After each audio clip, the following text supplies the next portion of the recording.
Assalamualaikum warahmatullahi wabarakatuh. Ya, jumpa lagi dengan Rianto Ramadhani di sini, dan pada pertemuan sebelumnya kita sudah membahas pada program Healing Happiness Coaching. Syarat wajib yang harus dilakukan adalah olahraga ya. Kenapa harus olahraga? Selain kita berbicara kesehatan secara fisik, ternyata olahraga ini juga menyehatkan secara otak ya. Otak jadi lebih sehat, warna di otak ini jauh lebih berwarna, lebih aktif ya, dan juga bisa meningkatkan rasionalitas, dan juga meningkatkan kepintaran kita dalam mengambil keputusan ya, nggak galau lah gitu. Nah, selain itu juga dalam proses program Healing Happiness Coaching ini, tujuan kan healing ya, sehat. Maka yang pertama harus dilakukan adalah fisik dulu harus sehat. Karena ketika kita olahraga, maka akan terjadi pembakaran di dalam tubuh ya. Lalu yang namanya gula dibakar menjadi energi, dan energi disalurkan menjadi banyak hal. Dan selain itu juga sehat untuk darah kita ya. Darahnya lebih encer, tidak kental karena kita aktif. Nah, selanjutnya happy. Nah, biasanya kalau kita olahraga akan keluar tuh hormon endorfin, ya, hormon kebahagiaan. Apalagi kalau olahraganya bareng sama anak.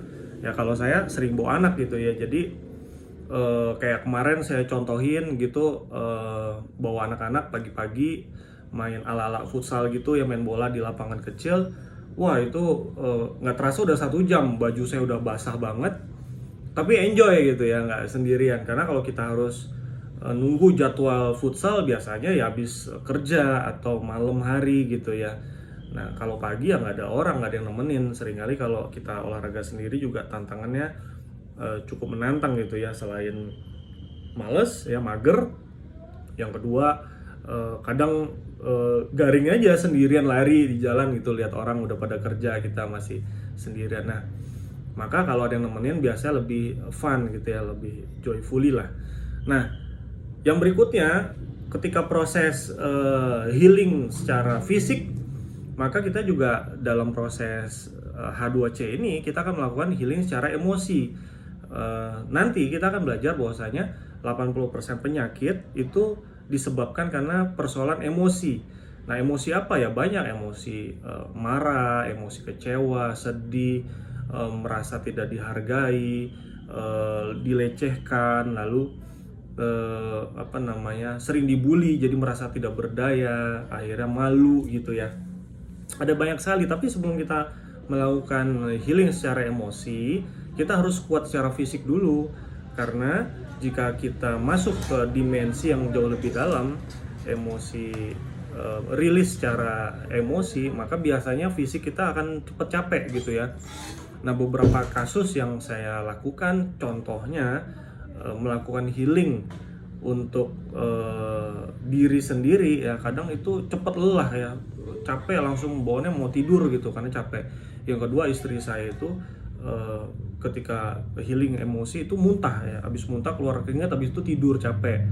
Nah, ada waktu saya juga bantu seorang sahabat jauh ya, terapi jarak jauh, dia habis operasi, ternyata dia punya porsi emosi. Wah, tiba-tiba perut saya sakit ya, ada dampak karena mengakses emosi negatif. Nah, kalau secara fisik tidak kuat, nah ini kan justru akan membuat tubuh kita tambah drop gitu ya, tambah drop. Maka dalam tahap awal, golden rule-nya adalah fisik kita harus fit ya, agar dalam proses yang kedua, proses terapi emosi, kita jauh lebih siap secara fisik.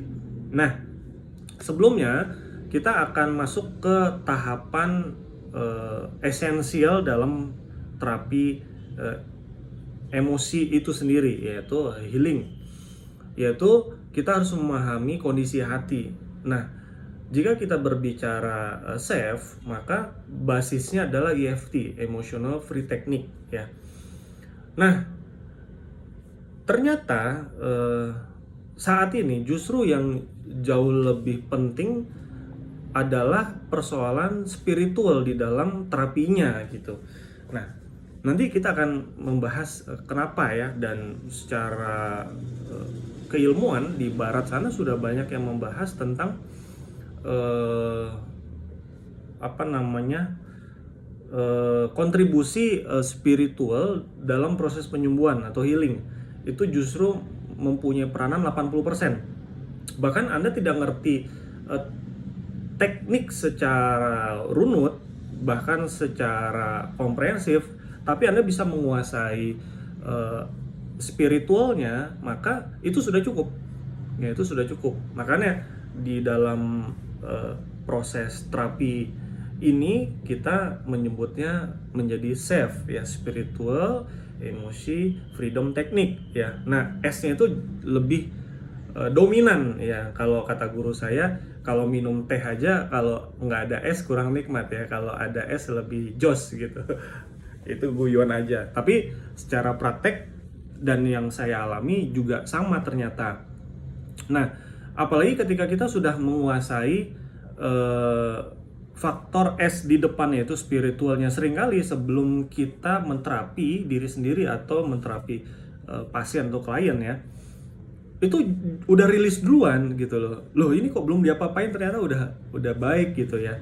Nah, apalagi ketika saya di rumah terapi medical hacking gitu ya, ketika kita menterapi pasien tuh sering kita menggunakan S-nya doang, jadi EFT-nya kita belum pakai malah. Jadi dalam proses terapi pasien kita hanya menggunakan baru S-nya doang, ya, EFT-nya belum kita pakai. Itu pasien alhamdulillah atas izin Allah banyak yang sudah sehat, yang saraf kejepit, yang jantung, yang cancer, yang stroke, ya alhamdulillah banyak yang merasakan manfaatnya. Ditambah jika kita bisa masuk ke EFT-nya, ya, itu terakhir kali ada yang sudah di kemo, ya, 6 kali dan gagal. Datang itu kita berpikir, ya ampun, ini udah lemes, nggak bisa ngomong, ya kan, jalannya nggak bisa jalan, ya, digendong sama suaminya. Kebetulan suaminya kerja di salah satu rumah sakit swasta sangat besar, tapi di kemo yang ke-6 itu gagal karena nggak kuat.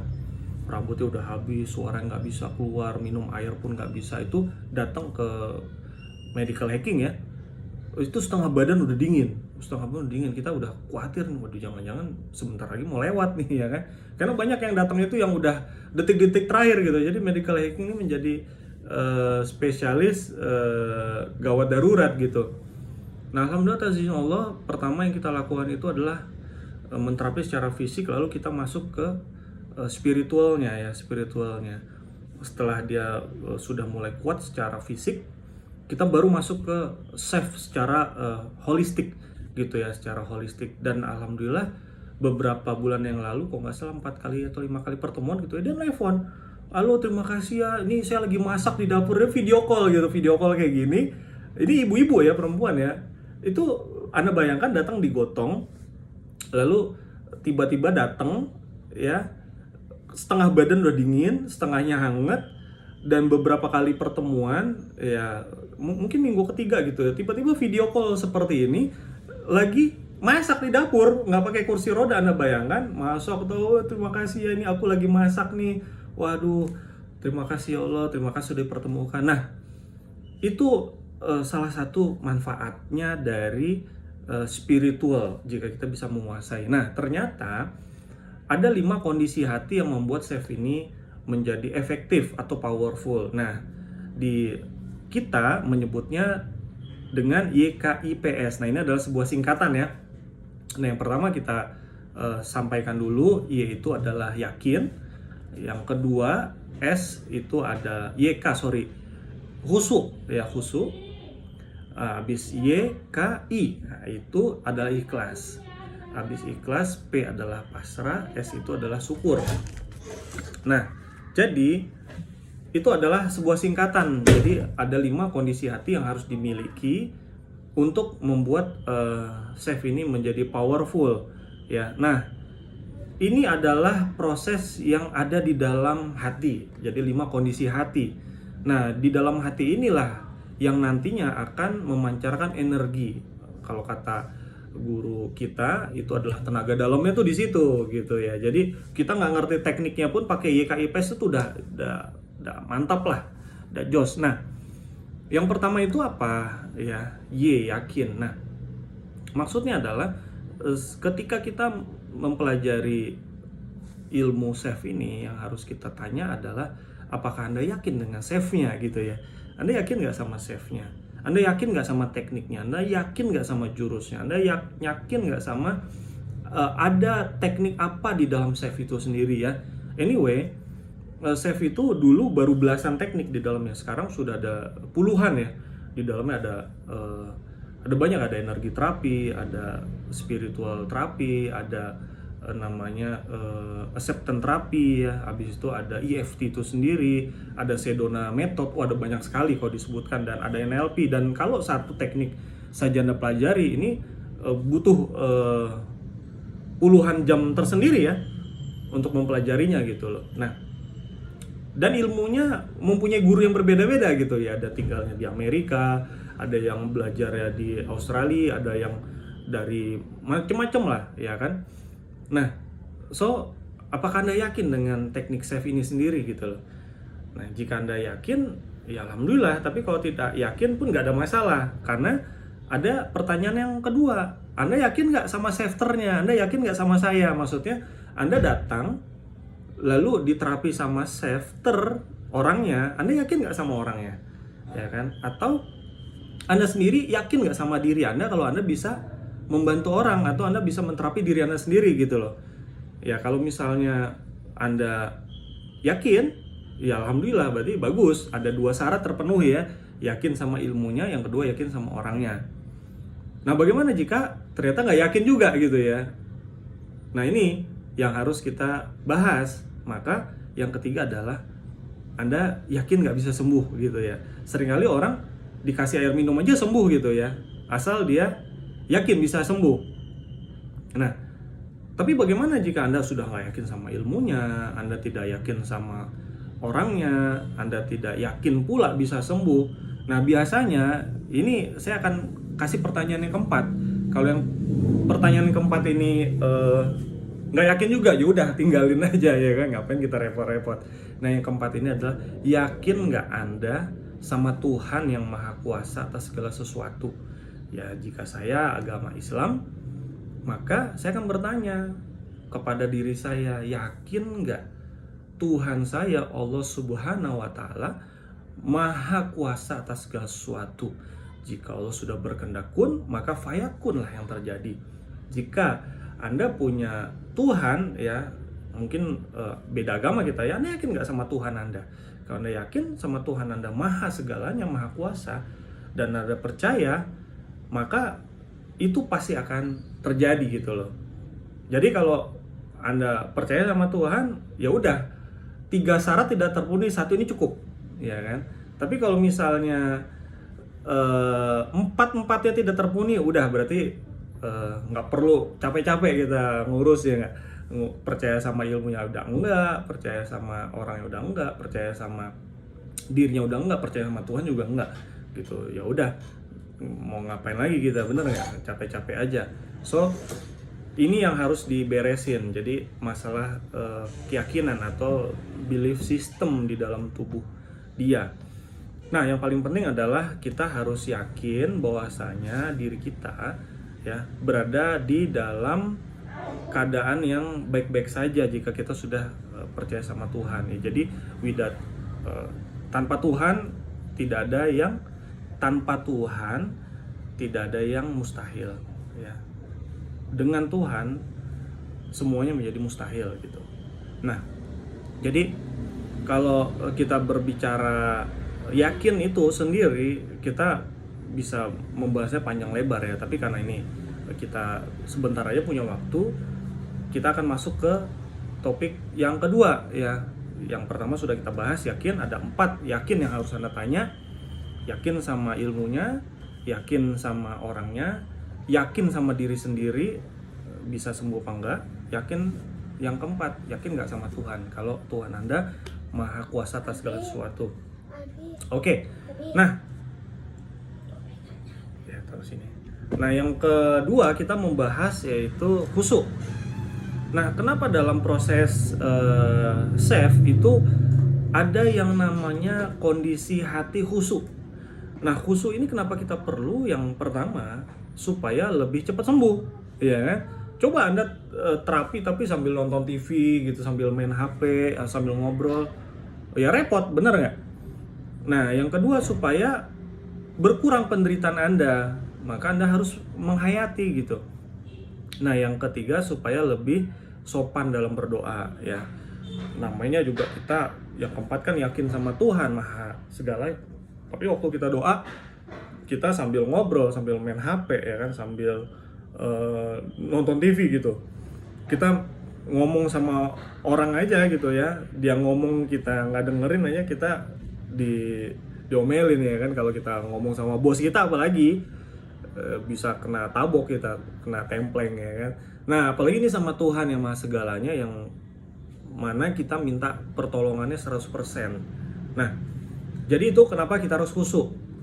Nah, yang ketiga, kita harus ikhlas. Sebenarnya definisi ikhlas itu bukan seperti yang kita pahami selama ini ya, tapi di dalam Save itu ikhlas yang dimaksud adalah ridho.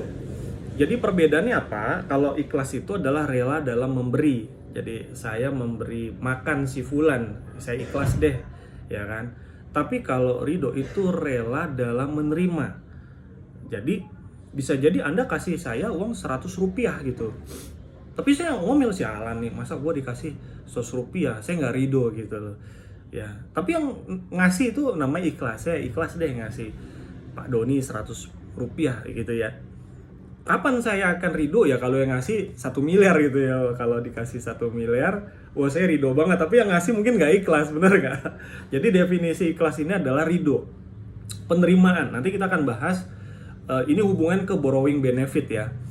Bahwasanya semakin dalam penerimaan kita, maka semakin cepat proses penyembuhan. Nah, ini kita akan bahas di sesi yang terpisah. Nah, yang berikutnya adalah kita membahas kondisi hati yang ketiga. Nah, yaitu pasrah. Yang pertama yakin, yang kedua khusyuk, yang ketiga ikhlas, nah yang keempat pasrah ya, yang keempat nih. Nah, yang keempat itu kenapa harus pasrah? Jadi pasrah ini adalah pembeda antara ikhlas dan pasrah. Karena tadi kita udah bahas ya, kalau ikhlas itu adalah kita rela dalam memberi. Nah, jadi kalau pasrah itu adalah kita memasrahkan hasilnya kepada Yang Maha Kuasa. Apapun itu ceritanya gitu ya, mau sembuh maupun nggak sembuh. Karena pasrah itu adalah hubungannya ke masa depan. Saya pasrah deh, saya mau nikah sama Anda gitu ya, saya pasrah mau dibawa kemana aja selama Anda imamnya gitu. Artinya kita sudah terima apapun kondisinya di masa yang akan datang. Jadi kita menyerahkan 100% hasilnya kepada Yang Maha Kuasa. Nah, jadi ini ilustrasinya tuh doa. Jadi kita bicara masa depan ya, pasrah ini hubungannya masa depan. Nanti kita akan melihat nih hubungannya sama doa keluar rumah. Jadi guru saya tuh ngajarin kenapa doa keluar rumah itu bismillahirrahmanirrahim ya. Saya berserah diri, saya menyerahkan diri kepada Allah ya, bismillahirrahmanirrahim pada Allah. Nah, kenapa kok pasrah ini nggak di akhir? Kenapa harus di luar? Kenapa harus di awal, bahkan sebelum kita usaha? Nah, ini ternyata logikanya luar biasa ya. Jadi seringkali kita nih manusia merasa superior ya, merasa hebat. Gue usaha dulu, abis itu baru berserah diri. Jadi ikhtiar maksimal, baru selanjutnya kita serahkan sama Yang Maha Kuasa. Padahal itu salah gitu ya. Jadi ya marah lah Allah. Masa Anda manusia hambaku ya, Anda mau hasil, tapi Anda baru nyerah hasilnya kepadaku di akhir-akhir perjuangan gitu ya. Wah, sontoloyo ini. Nah, tapi seringkali ketika kita menghayati dan kita belajar dari para alim ya kan, kenapa kok doa keluar rumah itu bukan setelah nyampe tujuan, kenapa di awal? Ternyata ada maksud yang tersirat gitu ya, yang tidak tersampaikan. Tapi kita harus penuh dengan pemahaman bahwasanya jika belum saja kita ikhtiar, kita sudah minta tolong ya Allah. Hamba tak kuasa, Engkau Maha Kuasa. Hamba tak berdaya, Engkau lah yang Maha Segalanya. Nah, itu Allah seneng gitu loh. Wah, nih hamba saya ini cakep nih. Belum usaha aja dia udah minta tolong sama saya, dia bilang kan. Nah, maka Allah itu menemani sebelum kita memulai. Jadi dari awal kita keluar rumah tuh udah bersamai ya. Sudah dinaungi dengan rahmat dan kasih sayang, yang sudah naungi dengan kuasanya. Sehingga orangnya ikhlas dalam menjalankan, Allahnya ridho gitu loh. Sehingga terjadilah hasil yang optimal ya. Jadi sembuh nggak sembuh udahlah terserah Allah. Ternyata malah dikasih sembuh gitu loh. Udahlah, saya selamat nggak selamat yang penting Allah jagalah. Akhirnya kita ikhtiarkan maksimal, hati-hati. Akhirnya selamat sampai dengan tujuan. Nah, itu ilustrasinya ya. Jadi agar di awal sebelum kita melangkah membantu orang atau membantu diri sendiri dalam proses penyembuhan, kita sudah libatkan Allah di dalam proses penyembuhan itu sendiri, sehingga kuasa Tuhan ditambah dengan ikhtiar kita menjadi sempurna. Nah, itu yang kondisi hati keempat. Nah, yang kondisi hati kelima adalah syukur. Nah, kenapa kita harus syukur nih? Ini menarik ya. Jadi sampai ada sate pak syukur gitu ya. Kenapa harus syukur? Karena syukur ini sesuai dengan yang disampaikan oleh Allah, barang siapa yang bersyukur kepadaku maka akan ku tambah nikmatku. Jangankan Anda meminta, Anda bersyukur saja Allah tambah, nggak perlu minta gitu. Makanya ketika dalam proses shifting itu di akhir kita harus tarik nafas. Allah, alhamdulillah. Allah, alhamdulillah 3 kali ya. Jadi kita tarik sisa-sisa sakit atau sisa-sisa emosi di dalam tubuh kita, misalnya emosi marah. Ya Allah, tarik emosi marahnya yang tersisa. Meskipun masih ada, tapi Anda buang nafas dengan alhamdulillah, segala puji bagimu Allah. Jadi meskipun belum sembuh 100%, bahkan belum sembuh pun ya, Anda sudah bersyukur. Nah, biasanya setelah Anda tarik nafas 3 kali itu langsung turun tuh intensitas emosinya. Ajaib tuh, nggak ngerti ya. Pokoknya tiba-tiba langsung turun, entah gimana ceritanya. Karena makanya ini kekuatan gratitude ya, bersyukur gitu loh. Nah, kalau dalam ilmu psikologi kan gratitude itu adalah level energi yang paling tinggi gitu loh. Ya, gratitude, bersyukur. Nah, jadi dalam filosofi sholat pun begitu. Kita dalam gerakan sholat ya 5 kali syukur baru 1 minta gitu. Kenapa? Ya karena sebenarnya kita bersyukur aja akan ditambah nikmatnya gitu. Maka di dalam proses itu kita harus memahami bagaimana cara bersyukur. Ya, harapannya ketika Anda sudah memahami 5 kondisi hati, ya seringkali tiba-tiba Anda akan mendapatkan 1 minute miracle gitu ya. 1 minute miracle, Anda baru terapi 1 menit, kok langsung sembuh gitu ya. Nah, seringkali ini karena YKIPS itu optimal. Oke? Ini adalah sekilas tentang 5 kondisi hati YKIPS. Kita akan bertemu di video edukasi berikut ya. Terima kasih. Assalamualaikum warahmatullahi wabarakatuh.